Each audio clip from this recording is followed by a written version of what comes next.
नमस्कार, मैं हूं दीपाली राणा। आप देख रहे हैं फायदेमंद फंड्स और आज के शो में हमारे साथ मिस्टर वरुण गोयल मौजूद हैं, जो कि सीनियर फंड मैनेजर हैं equity Mirae asset investment managers India से।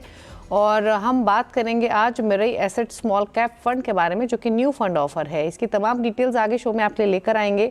कौन सी कैटेगरी ऑफ इन्वेस्टर्स को ये सूट करता है, इस फंड का ऑब्जेक्टिव क्या है और क्या आउटलुक है स्मॉल कैप स्पेस पर, क्यों ये एनएफओ इस समय लेकर आए हैं, इन सब मुद्दों पर हम फोकस करेंगे। लेकिन पहले जानते हैं कि इस समय मार्केट का मूड वरुण को कैसा दिखाई दे रहा है, कहाँ कंफर्ट है, कहाँ थोड़ी सी चिंता दिख रही है और यूजुअल स्ट्रैटेजी इस समय इन्वेस्टर की क्या होनी चाहिए। वरुण, वेलकम टू सीएनबीसी आवाज़ और कंग्रेचुलेशंस इस एनएफओ के लिए। और हम आगे बात करेंगे आपके इस एनएफओ के बारे में, लेकिन पहले तो मार्केट्स पर इस समय आपका करंट आउटलुक क्या है, क्योंकि हमने एक टर्बुलेंस मार्केट में देखी, थोड़ी सी चिंता ओवरसीज ट्रिगर्स को लेकर, डोमेस्टिक अर्निंग ग्रोथ को लेकर पैदा हुई और उसके बाद एक सेल ऑफ हमने देखा। ऑल्दो 2 सेशन से मार्केट थोड़ा संभल कर कारोबार कर रहे हैं, बट कैसे रीड करते हैं आप करंट मार्केट सिनेरियो को? धन्यवाद दीपाली, मुझे आमंत्रित करने के लिए। आप सबके, आपके व्यूअर्स, सभी व्यूअर्स को wish you very very happy new year. देखिए, मार्केट्स में हर 4-5 साल के बाद एक 15 से 20% का करेक्शन का मौका आता है। अगर हम देखें तो 2016, 17, 18 बहुत अच्छा टाइम रहा, बहुत अच्छी रैली रही।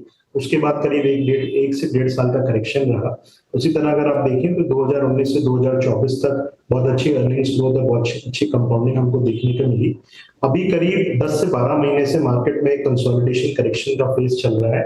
FY25 का जो अर्निंग्स ग्रोथ है निफ्टी कंपनीज का, वो थोड़ा स्लो है।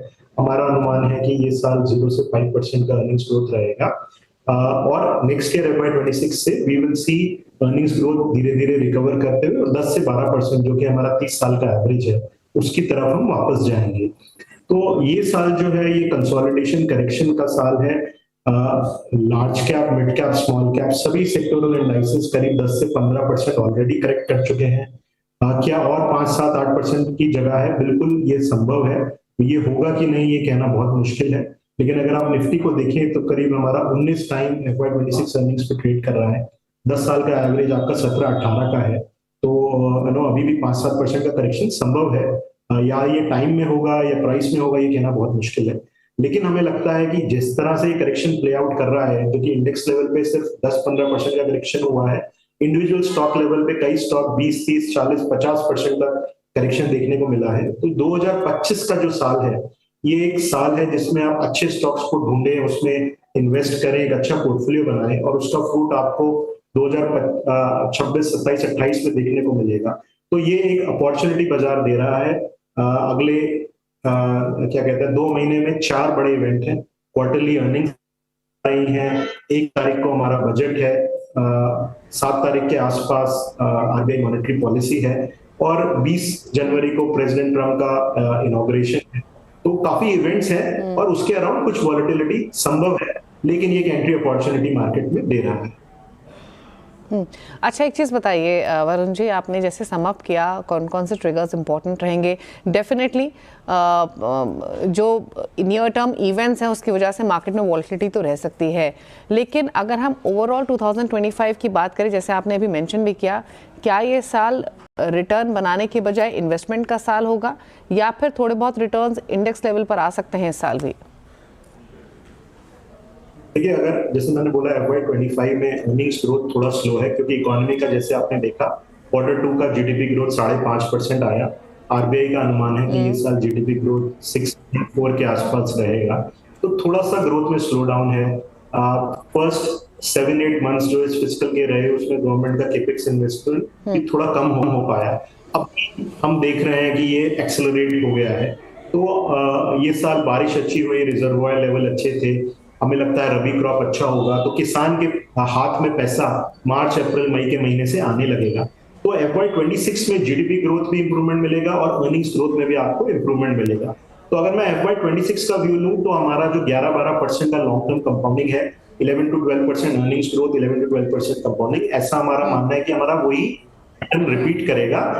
स्मॉल कैप, मिड कैप में जरूर आपको एंट्री अपॉर्चुनिटी मिल रहा है और अगर आप इस साल इन्वेस्ट करेंगे तो अगले 2, 3, 4, 5 साल का समय अच्छा रह सकता है। ओके अच्छा, जैसे आपने कहा कि यहाँ से भी 5 से 7% नीचे आने की प्रोबेबिलिटी दिख रही है। होगा कि नहीं, ऑफ कोर्स वो तो मार्केट ट्रेंड्स गोइंग फॉरवर्ड पता लगेगा, बट पॉसिबिलिटी उतनी दिखाई दे रही है, फिर चाहे वो लार्ज कैप हो, मिड कैप हो या स्मॉल कैप हो। कौन से वो फैक्टर्स हैं जो फिलहाल रिस्क पॉइज कर सकते हैं मार्केट के लिए? क्योंकि अगर अर्निंग्स की बात करें तो मार्केट में काफ़ी समय से मॉडरेट अर्निंग ग्रोथ की चर्चा ऑलरेडी हो रही है। क्या आपको लगता है कि अर्निंग ग्रोथ पूरी तरह से इन लेवल्स पे मार्केट में भी फैक्टर्ड इन नहीं है? और एक चीज़ और इसके साथ साथ आपसे समझना चाहेंगे, कौन कौन से वो सेक्टर्स या सेगमेंट्स हैं जहां पर अर्निंग रिस्क आपको फिलहाल दिखाई दे रहा है? देखिए, मार्केट में जो लास्ट 10% का फॉल होता है उसको टाइम करना बहुत मुश्किल होता है। जैसे कि मैंने बताया कि एक साल से मार्केट, पिछले साल जनवरी फरवरी में मार्केट 22 से 30 हजार के लेवल पे था। हम फिर एक साल के बाद उसी लेवल के आसपास घूम रहे हैं। तो एक अच्छा time correction, price correction already हमने देख लिया है। क्या यहाँ से 5, 7, 8% संभव है, लेकिन वो होगा कि नहीं वो कहना बहुत मुश्किल है। जो अभी के ट्रिगर्स हैं, ऑब्वियसली जैसे मैंने बताया कि आपको 4 ट्रिगर्स हैं, चाहे वो फॉरेन इवेंट्स हो, इवेंट्स इन यूएस, जो भी नई सरकार की पॉलिसी रहती है उसको देखना होगा। क्वार्टरली रिजल्ट्स की जहां तक बात है, काफी हद तक डिस्काउंटेड है। हाँ, कुछ सेक्टर्स में हम लोग थोड़ा कॉशियस स्टैंड बनाए हुए हैं, जैसे कि चाइना में अभी भी स्लो डाउन है, तो global commodity as a space में शायद थोड़ा स्लो डाउन बना रहेगा। जो डोमेस्टिक साइक्लिकल्स है, हमें लगता है यहाँ से उसमें अपटेक देखने को मिलेगा। 15 से 20 माइक्रो सेक्टर्स हैं इकोनॉमी में जो अच्छा परफॉर्म कर रहे हैं, जहाँ अगले 3, 4, 5 साल के लिए अच्छी ग्रोथ एक्सपेक्टेड है। 1 या 2 क्वार्टर के आप बोले स्लो ग्रोथ के बाद हमें लगता है उसमें आपको अपटेक जरूर मिलेगा और बहुत सारी इन्वेस्टमेंट अपॉर्चुनिटीज निकलेगी। ओके, अगर सेक्टर स्पेसिफिक एक और आपसे राय लेना चाहेंगे, एफएमसीजी में डिमांड कंसर्न्स दिखाई दिए हैं, हमने प्रीवियस अर्निंग में भी देखा और हैमर भी हमने स्टॉक्स होते हुए देखे। थोड़े ब्राइट स्पॉट्स आईटी में, फार्मा में दिखाई दे रहे हैं। कंज्यूमर डिस्क्रिशनरी एक इम्पॉर्टेंट सेगमेंट यहाँ पर निकल कर आया है। ऑटोज ऑलरेडी चल चुके हैं, लेकिन यहाँ भी हमने काफ़ी स्टॉक स्पेसिफिक मूव्स देखे हैं। अब यहाँ से जो मार्केट रहेगा वो सेक्टोरल मार्केट रहेगा या सिर्फ स्टॉक स्पेसिफिक मार्केट रहेगा? हर सेक्टर में अपॉर्चुनिटीज़ और डिसअपॉइंटमेंट्स रह सकती हैं। देखिए, अगर आप एक्सपोर्ट ओरिएंटेड सेक्टर देखें, जैसे कि आईटी है, फार्मा है, केमिकल्स है, क्योंकि रुपी में हमने काफी अप्रिसिएशन देखा, 83 से ऑलमोस्ट 86 लेवल के आसपास हम आ गए। तो जितने भी एक्सपोर्टिंग सेक्टर्स हैं उनको डेफिनेटली बेनिफिट देखने को मिलेगा। उनकी मार्जिन्स में एक अच्छा क्वेश्चन रुपी डेप्रिसिएशन की वजह से मिलेगा। काफी सारे डोमेस्टिक साइक्लिकल सेक्टर्स हैं, चाहे कैपिटल गुड्स है आपका, चाहे रियल एस्टेट है, जिसमें 6 से 9 महीने का एक स्लो डाउन आपको देखने को मिल रहा था। हमें लगता है वहां से भी अभी एक पॉजिटिव ट्रेंड आएगा। हमारा अनुमान है कि एक रेट कट फरवरी के महीने में आरबीआई जरूर करेगी और उसकी वजह से भी ग्रोथ को थोड़ा सा बूस्ट मिलेगा। तो वो सेक्टर्स में भी आपका आउटलुक पॉजिटिव हो जाएगा। जहां तक एफएमसीजी का सवाल है, ऑलमोस्ट 1 ईयर हमने देखा बहुत म्यूटेड अर्निंग्स ग्रोथ रहा। आई थिंक जैसे रबी क्रॉप अच्छा आएगा, एग्रीकल्चरल इनकम्स में इंक्रीज मिलेगा, आपको रूरल कंट्री साइड में भी इंप्रूवमेंट देखने को मिलेगा। तो काफी सारे सेक्टर्स हैं इकोनॉमी के जो 6 महीने 12 महीने के स्लो डाउन के बाद अब यहाँ से बेटर ग्रोथ की तरफ बढ़ रहे हैं। चलिए अब बात कर लेते हैं Mirae asset small cap fund के बारे में, जो एक एनएफओ है यानी न्यू फंड ऑफर है, ओपन एंडेड इक्विटी स्कीम है, जो predominantly as name suggest small cap stocks पर ही फोकस करेगा। और इस फंड को बेंचमार्क किया गया against Nifty small cap 250 total return index के। जानकारी के लिए बता दें 10 जनवरी से ऑलरेडी ओपन हो चुका है और 24 जनवरी को क्लोज हो रहा है। मिनिमम इन्वेस्टमेंट जो इनिशियली रिक्वायर्ड होगी वो 5000 के आसपास की रहेगी और जो रेगुलर ट्रेडिंग कमेंस होगी इस फंड में वो फरवरी 3 से कमेंस होगी। तो वरुण जी, पहले तो जानना चाहेंगे इस एनएफओ के बारे में ही, इस समय मार्केट में इस एनएफओ को लॉन्च करने के पीछे का आपका लॉजिक, आपका इन्वेस्टमेंट रैशनल है। देखिए, 3 आर्गुमेंट मैं आपके सामने रखूंगा। एक, अगर आप निफ्टी स्मॉल कैप इंडेक्स को देखेंगे, अगर आप निफ्टी स्मॉल कैप इंडेक्स को देखें, टोटल रिटर्न इंडेक्स, ये करीब 20 साल से एग्जिस्टेंस में है और इसमें करीब 17% की कंपाउंडिंग 2004-05 से लेके 2025 तक देखने को मिली। तो अपने आप में इंडेक्स लेवल पे बहुत अच्छा अर्निंग्स ग्रोथ, बहुत अच्छा रिटर्न्स हमको पिछले 20 साल में देखने को मिला। और हमारा अनुमान है कि भारत का जिस तरह से ग्रोथ ट्रेजेक्टरी है, कई सारे सेक्टर्स अच्छा परफॉर्म कर रहे हैं, तो अगले 10 साल भी अच्छे रहेंगे। दूसरा, अगर आप देखें जो क्लासिफिकेशन होता है लार्ज कैप, मिड कैप और स्मॉल कैप का, उसमें बहुत बड़ा चेंज देखने को मिला है। 2019 में हमारा मिड कैप का जो रेंज था 101st टू 250th स्टॉक, वो करीब 9,000 करोड़ से 27,000 करोड़ हुआ करता था। आज यही डेफिनेशन स्मॉल कैप का है। तो जो हमारा स्मॉल कैप का डेफिनेशन है उसमें बहुत मीनिंगफुल चेंज हुआ है। जो हमारा रिस्क परसेप्शन है स्मॉल कैप का, उसको हमें जरूर बदलना पड़ेगा। और तीसरा जो पॉइंट है कि आपका अर्निंग्स ग्रोथ, अगर देखें कई सारे सेक्टर जो फास्ट ग्रोइंग सेक्टर हैं, चाहे वो फाइनेंशियल सेविंग स्पेस है, asset management, wealth management, brokerages, exchanges, चाहे वो केमिकल सेक्टर है, चाहे वो कॉन्ट्रैक्ट रिसर्च एंड मैन्युफैक्चरिंग है फार्मा में, चाहे वो कैपिटल गुड्स है, इनका वेटेज स्मॉल कैप इंडेक्स में कहीं ज्यादा है एज कंपेयर टू निफ्टी। तो अगर ये सेक्टर अच्छा तेजी से ग्रो करेंगे तो हमें लगता है स्मॉल कैप इंडेक्स का अर्निंग्स ग्रोथ निफ्टी 50 से कहीं ज्यादा रह सकता है। तो हम एक पोर्टफोलियो बनाना चाहते हैं 50 स्टॉक्स का, जिसमें हमें 15 से 20% का अर्निंग ग्रोथ, 15, 16, 17% का आरओई, रीजनेबल वैल्यूएशंस, और हमें लगता है अगर हम ऐसा पोर्टफोलियो बनाएं तो अगले 5, 10, 15 साल में अच्छी कंपाउंडिंग देखने को मिल सकती है। अच्छा वरुण जी, इसमें तो कोई दो राय नहीं है कि जो स्मॉल कैप कंपनीज हैं उन्होंने significant compounding trends over past so many years दिखाए हैं, और शायद यही वजह है कि आमतौर पे जो रिटेल इन्वेस्टर्स होते हैं वो काफ़ी अट्रैक्ट होते हैं, क्योंकि यहाँ पोटेंशियल होता है मल्टीपल टाइम मनी ग्रो होने का इन कंपैरिजन टू लार्ज कैप्स। लेकिन रिसेंटली जिस तरीके की हैमरिंग हमने मिड कैप स्मॉल कैप्स में होते हुए देखी है as compare to large caps, कहीं ना कहीं ये डर ज़रूर था कि शायद अभी थोड़ा दूर रहना चाहिए मिड कैप स्मॉल कैप से, शायद यहाँ और करेक्शन आ चुकी है। ऑल्दो काफ़ी ऐसे स्टॉक्स हैं जो अपने हाई से 50-60% ऑलरेडी करेक्ट हो चुके हैं।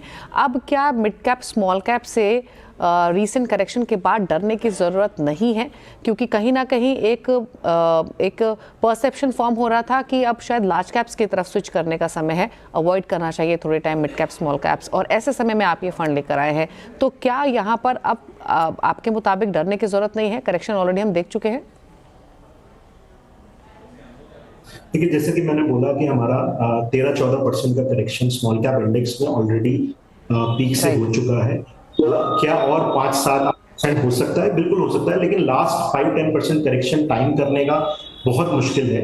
और हमारा मानना है अगर आप अच्छे स्टॉक्स का पोर्टफोलियो बनाएं और उसको समय दें। देखिए, स्मॉल कैप की सबसे अच्छी चीज क्या है कि आपको उसको टाइम देना पड़ता है। अगर आपके पास 1 साल का इन्वेस्टमेंट होराइजन है तो मैं बोलूंगा कि स्मॉल कैप में पैसा बनेगा कि नहीं कि मैं नहीं जानता, लेकिन अगर आप 4 साल, 5 साल, 8 साल, 10 साल का व्यू लेकर आए हैं, अगर आप बच्चों की पढ़ाई के लिए, बच्चों की मैरिज के लिए, अपनी रिटायरमेंट के लिए, घर खरीदने के लिए 5, 10, 15 साल के लिए compound wealth creation point of view से मार्केट में ये करेक्शन के बाद बहुत अच्छी एंट्री अपॉर्चुनिटी बन रही है। हालांकि वरुण जी, आपने खुद ही मेंशन किया कि earning growth, ROE, capital efficiency किस तरीके की है कंपनीज के, उस बेसिस पे आपने उन कंपनीज का चुनाव किया है और तभी आपने फंड कॉन्स्टिट्यूट किया है उन कंपनीज के साथ। लेकिन अगर हम ऑब्जेक्टिव समझना चाहें इस फंड का तो वो क्या रहेगा? कौन सी कैटेगरी ऑफ इन्वेस्टर्स को ये फंड सूट करेगा, बताइए। देखिए, स्मॉल कैप का हमेशा ऑब्वियसली रिस्क रिटर्न पैराडाइम में ये high risk high return category में आता है। इन्वेस्टर्स को जो इन्वेस्टर्स 1 साल 2 साल का व्यू है उनके लिए फंड नहीं है। जो वेल्थ क्रिएशन के पर्सपेक्टिव से बाजार में है, 5 साल, 10 साल, 15 साल का इन्वेस्टमेंट होराइजन, उनके लिए fund makes a lot of sense. हमारा ये मानना है कि अगर आप छोटी कंपनियां जैसे फास्ट ग्रोइंग कंपनीज हैं, आपका जो स्मॉल कैप का आज का डेफिनेशन है 32,000 करोड़ से नीचे तक 1000 कंपनी जो है वो 2700 करोड़ की मार्केट कैप की है। तो ये करीब 750 कंपनीज में से हम लोग 50 plus minus a few names उनका एक अच्छी कंपनीज का पोर्टफोलियो बनाना चाहते हैं।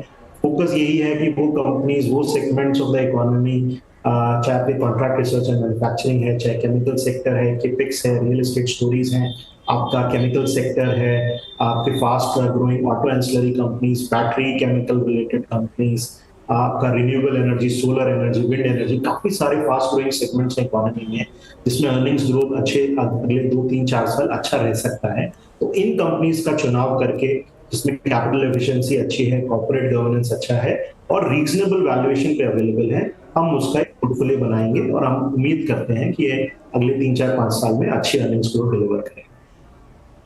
तो कुछ सेगमेंट्स का तो आपने जिक्र किया ऑलरेडी अभी अपने जवाब में वरुण जी, लेकिन टू बी प्रिसाइज समझना चाहें तो किन किन सेगमेंट्स में आपको अपॉर्चुनिटीज़ फिलहाल दिखाई दे रही है? अगर हम स्मॉल कैप सेक्टर की बात करें, केमिकल्स का आपने अभी जिक्र किया, कुछ और सेगमेंट्स आपने अभी सजेस्ट किया, लेकिन अगर हम प्रेफरेंस आपकी समझना चाहें तो वो कहाँ कहाँ है? देखिए, कई सारे सेगमेंट्स हैं इंडिया में जिसमें आपको नए सेक्टर्स हैं, सेगमेंट्स हैं जिसमें अगले 5 साल 10 साल के लिए बहुत अच्छी ग्रोथ देखने को मिलेगी। जैसे हम बहुत बड़ा एक एनर्जी ट्रांजिशन देख रहे हैं from fossil fuels to renewable energy. तो सोलर एनर्जी, विंड एनर्जी, इसका पूरा कंपोनेंट इकोसिस्टम है। इंडिया में बहुत बड़ा पावर केपेक्स हो रहा है, जो जनरेटिंग कंपनीज नहीं बल्कि ट्रांसमिशन डिस्ट्रीब्यूशन कंपनीज भी अच्छा कर रही है। इंटरनेट, ई कॉमर्स, ये एक नया ट्रेंड है जिसमें बहुत सारे नई कंपनीज आ रही हैं, अपना बिजनेस मॉडल क्रिएट कर रही हैं। अगर आप देखें तो अगेन व्हीकल्स में हम इंटरनल कंबशन इंजन से बैटरी पावर्ड व्हीकल्स की तरफ मूव कर रहे हैं, तो उसमें एक ट्रांजिशन है। फाइनेंशियल सेविंग्स इंडिया में बहुत बड़ा ट्रेंड है। पिछले 10 साल में लोग अपना फिजिकल सेविंग्स, रियल एस्टेट और गोल्ड से आगे बढ़ के अभी फाइनेंशियल सेविंग्स को पसंद कर रहे हैं। तो जो सेक्टर्स, जो कंपनी, चाहे एसेट मैनेजमेंट है, वेल्थ मैनेजमेंट है, आपका एक्सचेंजेस हैं, डिपॉजिटरीज है, कस्टोडियंस हैं, ये अपने आप में एक बहुत बड़ी थीम है। 10 साल के बाद 2011 से 2021 के बीच में ना कोई कैपिटल गुड्स क्रिएशन की बड़ी साइकिल थी, ना रियल एस्टेट साइकिल थी। पोस्ट कोविड 2022 से हम ये दोनों साइकिल वापस आते हुए देख रहे हैं। तो उसमें कई सारी स्टोरीज, इमर्जिंग स्टोरीज देखने को मिलती है। तो कहने का मतलब ये है कि बहुत सारे फास्टर ग्रोइंग सेगमेंट हम पोर्टफोलियो बना रहे हैं जो वेल डाइवर्सिफाइड रहेगा, लेकिन कई सारे नए आइडियाज हम उसमें लेकर आएंगे। ओके, तो काफ़ी सारे सेगमेंट्स जहां पर फोकस इस फंड के थ्रू रखा गया है और अपॉर्चुनिटी अगले 1 साल में डेफिनेटली मिलेगी यहाँ एक्सपोजर लेने की, और इसी स्ट्रैटेजी के साथ इस फंड को लाया गया है। रुक रहे हैं इसी के साथ एक ब्रेक के लिए। ब्रेक के आगे समझने की कोशिश करेंगे किस तरह की परफॉर्मेंस वरुण एक्सपेक्ट कर रहे हैं इस फंड से, इस फंड की strategy with regards to percentage allocation कैसी है, और साथ ही साथ PSUs पर भी राय लेंगे मिस्टर गोयल की। एक छोटे से ब्रेक के बाद चल वापस आते हैं।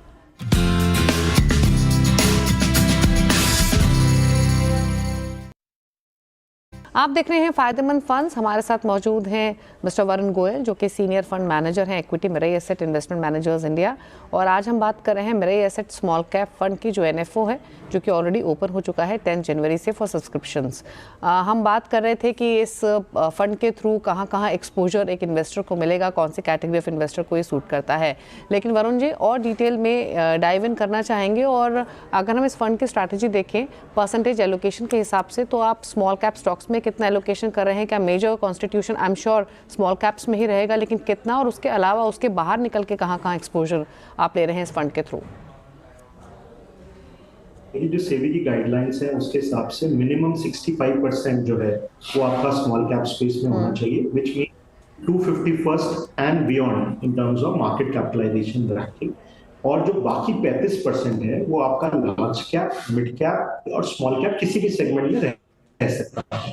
तो हम लोग अभी जो पोर्टफोलियो बना रहे हैं तो हमारी कोशिश रहेगी 75-80% स्मॉल कैप में रहे और 15-20% हम लार्ज और मिड कैप में एक्सपोजर लें। और जैसे मान लीजिए बाजार में, जैसा कि मैंने बोला कि 5 से 10% का करेक्शन अगर होता है तो हम स्मॉल कैप का प्रोपोर्शन 85-90% या उससे भी ज्यादा लेके जाएंगे। तो ये जो साल है इसमें बहुत मौके हमें लगता है देखने को मिलेंगे स्मॉल कैप स्पेस में। अच्छा, यूजुअली वरुण जब आप कोई फंड क्रिएट करते हैं, एलोकेशन डिसाइड करते हैं, आमतौर पे 2 चीज़ें इनफैक्ट मैं आपसे पूछना चाहती हूँ। अगर हम ग्रोथ, अर्निंग, मोमेंटम, वैल्यूएशन, इन चारों पैरामीटर्स को ध्यान में रखें तो आपकी प्रेफरेंस इन चारों की कैसे रहती है, पहली चीज़। और दूसरा ये कि किस तरीके की परफॉर्मेंस आप एक्सपेक्ट कर रहे हैं इस फंड से गोइंग फॉरवर्ड? देखिए, जो मेरा अपना 18 साल का मार्केट में एक्सपीरियंस है उसमें मैंने देखा है कि 2 रीजन है जिसकी वजह से परमानेंट लॉस ऑफ कैपिटल होता है। एक वो कंपनीज जो बहुत ज्यादा डेट लेती हैं और नहीं रीपे नहीं कर पाती हैं, वो बैंक्रप्सी की तरफ जाती हैं, या फिर अगर दूसरा प्रॉब्लम होता है अगर कॉर्पोरेट गवर्नेंस का प्रॉब्लम आ जाता है। तो ये 2 चीजें हम अवॉइड करना चाहते हैं। बाकी ये 3 पैरामीटर्स, ये एक इम्पॉसिबल ट्रिनिटी हम लोग मानते हैं कि अच्छा अर्निंग्स ग्रोथ, मतलब 15 से 20% का अर्निंग्स ग्रोथ, दूसरा आपका हाई कैपिटल एफिशिएंसी 15, 16, 17% का ब्लेंडेड आरओई, और थर्ड इज रीजनेबल वैल्यूएशन। तो ये तीनों को कंबाइन करना है और उसके बेसिस पे एक अच्छा फंड हम क्रिएट करने की कोशिश कर रहे हैं। जहां तक रिटर्न की है बात, जैसे मैंने बताया कि पिछले 20 साल में इंडेक्स का जो स्मॉल कैप 250 है उसका रिटर्न 17% IRR रहा है, जो कि एक बहुत अच्छा रिटर्न है। और हमें लगता है अगले 10 साल जो इंडिया की ग्रोथ ट्रेजेक्टरी है उसमें small cap should continue to do well. तो हम लोग भी कोशिश करेंगे कि उस ग्रोथ स्टोरी में हम पार्टिसिपेट कर पाए। ओके अच्छा वरुण जी, पीएसयूज पर आपकी राय क्या है, क्योंकि इस पॉकेट ने दमदार रिटर्न बना के दिए हैं और उतनी ही तेजी से ऊपरी स्तरों से हल्के भी हुए हैं, फिर चाहे वो पीएसयू बैंक्स हो, इंफ्रा क्षेत्र की कंपनियां हो, पीएसयू एनबीएफसीज हो या फिर रेलवेज ही क्यों ना हो। इस पूरी थीम पर आपकी राय क्या है, क्योंकि काफी अट्रैक्ट किया है रिटेल को इस पॉकेट ने। स्मॉल कैप स्पेस में भी काफी पीएसयूज हैं जो कि कामकाज करते हैं, मिड कैप्स में भी काफी एलोकेशन है। आप इस पॉकेट को कैसे अप्रोच कर रहे हैं फिलहाल?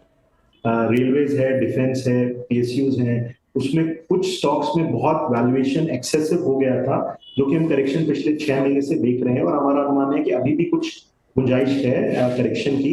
तो हम लोग थोड़ा केयरफुल रहेंगे इस स्पेस में। हालांकि डिफेंस, रेलवेज अपने आप में बहुत अच्छी लॉन्ग टर्म स्टोरीज हैं, बट इसमें जहां वैल्यूएशन कंफर्ट होगा सिर्फ वहीं पे हम लोग फोकस करना चाहेंगे और वेट करेंगे कि थोड़ा और प्राइस करेक्शन देखने को मिले।